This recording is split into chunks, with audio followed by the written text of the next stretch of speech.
माऊलीनं स्वतःची पर्वा न करता अवघा महाराष्ट्र वाचविला, जिच्या पुण्याईने आम्ही महाराष्ट्राच्या मातीत जन्म घेण्याचा अभिमान मिळाला, जिच्यामुळे आम्हाला छत्रपती शिवाजी महाराज मिळाले, त्या वीर पराक्रमी राजमाता राष्ट्रमाता जिजाऊ यांना माझा मानाचा त्रिवार मुजरा, त्रिवार मुजरा, त्रिवार मुजरा. माँसाहेब जिजाऊंचं नाव घेतलं की मनात एक प्रेरणा उभी राहते, ती त्यांच्या कार्यामुळे. श्री शक्तीचा प्रतीक कोणी असेल ना तर त्या माँसाहेब जिजाऊ या अखंड भारताच्या संस्काराचं घर म्हणजे माँसाहेब जिजाऊ, संस्काराचं घर म्हणजे माँसाहेब जिजाऊ. जिजाऊंचा जन्म 12 जानेवारी रोजी सिंदखेड राजा येथे झाला. त्यांच्या आईचे नाव म्हाळसाबाई व वडिलांचे नाव लखुजीराव जाधव होते. कसा होता जिजाऊंचा काळ? सन 1600. कसा होता महाराष्ट्र? तेथील माणूस काय सुसत होता, काय भोगत होता, काय जगत होता? सर्वत्र मुघलांचे राज्य होते. त्यांच्या राज्यामुळे प्रजा होरपळून गेली होती. कुणाच्या मनगटात ताकद नव्हती मुघलांविरुद्ध जाण्याची. त्याच काळात 19 फेब्रुवारी 1630 रोजी शिवनेरीवर एक सिंह जन्माला आला, तो म्हणजे छत्रपती शिवराय. शिवराय जिजाऊंच्या संस्कारामध्ये वाढत होते तेव्हा शहाजीराजे कर्नाटकाच्या स्वारीला निघाले.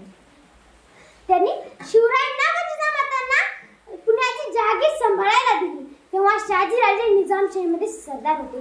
त्याच दरबारात लखुजीराव जाधव म्हणजे जिजाऊ माँसाहेबांचे वडील त्यांना निजामशहाने हत्तीच्या पायात खाली दिले होते. तेव्हापासून जिजाऊंना वाटायचे आपल्या लोकांचे राज्य म्हणजे स्वराज्य असायला हवे, स्वराज्य असायला हवे. त्यामध्ये स्त्रियांना 50% आरक्षण नाही तर 100% संरक्षण असायला हवे, 100% संरक्षण असायला. शिवरायांना लहानपणापासून जिजामाता शूरवीर पुरुषांच्या गोष्टी सांगत. त्यांनाही वाटायचे आपणही त्यांच्यासारखे शूरवीर पराक्रमी व्हायचे. शिवरायांनी सर्वात पहिले जो किल्ला जिंकला तो म्हणजे तोरणा किल्ला. जिजाऊंच्या आदेशाने त्यांनी तिथे तोरण बांधले, ते म्हणजे स्वराज्याचे तोरण. जिजाऊंचे जीवन म्हणजे शौर्य, धैर्य आणि पराक्रमाचे उदाहरण आहे. प्रतिपदाच्या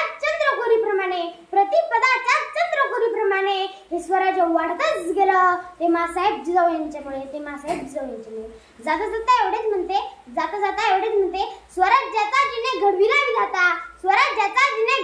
विधाता, धन्य ती स्वराज्य जननी जिजामाता, धन्य ती स्वराज्य जननी जिजामाता. धन्यवाद.